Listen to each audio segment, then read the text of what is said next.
Blog Talk Radio.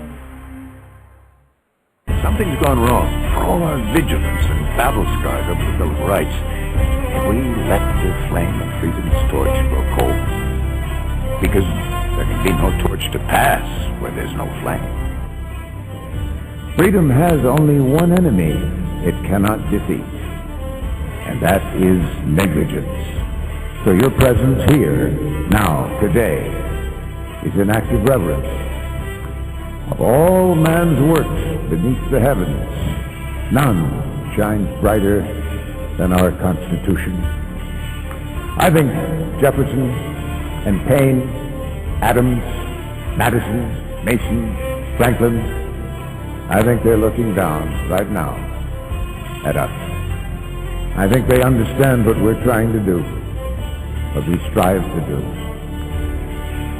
Every time our country stands in the path of danger, an instinct seems to summon her finest first, those who truly understand her. When freedom shivers in the cold shadow of true peril, it's always the patriots who first hear the call. When loss of liberty is looming, as it is now, the siren sounds first in the hearts of freedom's vanguard. Good evening, everybody. This is Joe Joseph. This is Bridging the Gap. What a show we have for you this evening, folks. You know, with all the media blackout that's going on down in the Gulf of Mexico, tonight we have a very special guest down in the thick of it, literally, and I hate to say it like that, but that is truly what it is. And I'd like to first of all welcome my co-host tonight, John King. John, how you doing tonight, buddy? I'm doing very well. Thank you very much, Joe. Tonight we have a wonderful show scheduled for everybody, and I encourage people to spread the word about tonight's show. They can check out tonight's show in the archives after the broadcast. We have with us in queue, I believe, Mr. James Fox, a producer of documentaries. He's spent some time down in the Gulf, and we have one of his interviews actually mirrored on the Freedom Link itself. And Mr. Fox, are you there? I'm here. Thank you for agreeing to do the show. Absolutely, I appreciate being invited on. Okay, you blew my mind anyway with the information that you did in one of your other interviews about the cover-up and what was going on down there, and the people walking around giving you that eerie feeling, almost an unnatural eerie feeling. Do you still have that down there, or are people loosening up? Well, it's funny, you know, because I came in here, I guess pretty naive. I got my little press pass, and I thought I'd arrive here and show up in some of the hot spot areas, Grand Isle being one, Venice being the other, and you know, and just basically start with my camera and document what I'm seeing.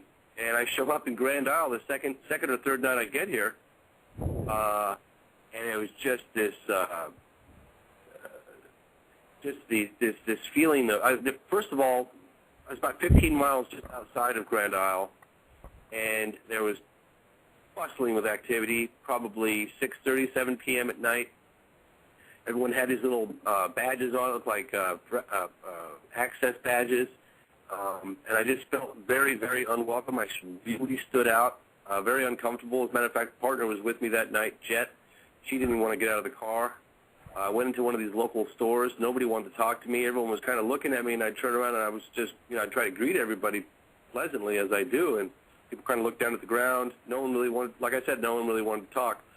So I sat down at the counter, and I ordered a Coca-Cola and started talking to this 15-year-old boy sitting next to me whose father's a fisherman and lost his job and started working in the cleanup crew. And he kind of opened up to me and said that all the workers were ordered not to talk to the press. They could lose their jobs or be arrested. That the effort from BP to mask or downplay the situation, as according to his father, who's part of the cleanup crew, the situation is 10 times, just telling you what was told to me, by the way, 10 times worse than the media is being let out to know.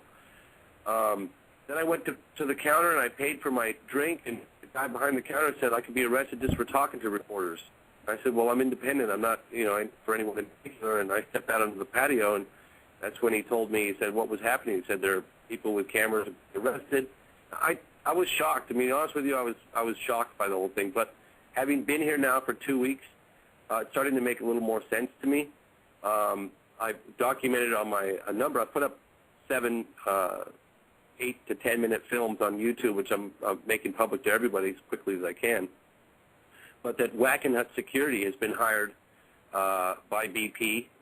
All the cleaners are ordered. They can't talk to the press at all. Matter of fact, nobody. If you see some of the videos, have you been watching the videos that I'm posting? Because I'm not just saying this. I'm actually recording this on camera. Yes, absolutely. And all of you guys out there that can go to YouTube, you might want to subscribe to Mr. Fox. You can find him. His channel is called James C. Fox on YouTube, and he does have some interesting information up there. Yeah, and nobody I talked to, I tried to pin down the EPA. I actually ambushed the EPA. They were in a cart on their way out to Orange Beach to evaluate the oil coming onto the beaches. I started talking to them because one of the biggest stories that people don't seem to get, it's not being talked about in the mainstream media at all, is the use of these dispersants. And I've talked to toxicologists. I went up and took a flight with this marine biologist. Actually, he was Carl Safina. He was just on the Colbert Report a couple of nights ago. Is the use of these dispersants, and it's causing the oil to become heavier than water, and it's sinking down into the water. And according to these biologists, I'm sorry. I'm sorry, James. Yeah, absolutely. The purpose of the dispersant is so it masks what is really going on. They don't want that oil to flow up to the top. They want it to stay down below where people can't see it. Exactly, and they're putting these booms up, and all the locals, I'm talking Alabama, Florida, Louisiana, Mississippi, they're all telling me, people that are part of the cleanup group, people that just have seen with their own eyes, fishermen, that you can't see most of the oil because it's below the surface. The marine biologists are telling me that what happens is during the daytime, these plumes heat up, they start to rise towards the surface. At night, they cool off and they sink. They get caught up in the Gulf Stream or the underwater currents. We don't know they're difficult to track. We don't know which direction they're going. It's really bad. People don't seem to get it. These dispersants are extremely toxic. Matter of fact, I talked to toxicologist Dr. Ricky Ott. She said that some of the in the dispersants they contain lead, mercury, cadmium, arsenic, and many other known carcinogens. These were used. They used about 100,000 gallons up in Alaska when they had this spill 20 years ago, and the Exxon Valdez. They used 100,000 gallons of these dispersants. Then the areas that are still in recovery were the areas that were mostly used these dispersants. When they let the oil just sit on the beaches, it decomposed at a much, much faster rate, much less impact. Obviously, oil is still very toxic than the areas where they use the dispersants. Well, now they're using dispersants in unprecedented numbers. We're talking 1 million gallons, possibly more. So it's, we're in uncharted territory, and it's criminal. The EPA has asked them not to use these dispersants, and BP goes on using them. Yeah, it's really criminal. And what's more interesting is the fact that there was a London Guardian article that came out yesterday. Cuba is asking Venezuela for help because they're starting to get tar balls down in Cuba. And what that tells us is it's even worse than what they're portraying it. And I mean, you're there firsthand, so I mean, in Alabama, that it spread that far, it's spread into Florida. But because they're getting tar balls down off the coast of Cuba, that's 90 miles directly south of Key West. And that is right in the thick of the Gulf Stream, which means that this spill, this continual flow of oil, has now entered the Gulf Stream, and it's just a matter of time now before it rounds the corner of Florida and up the East Coast.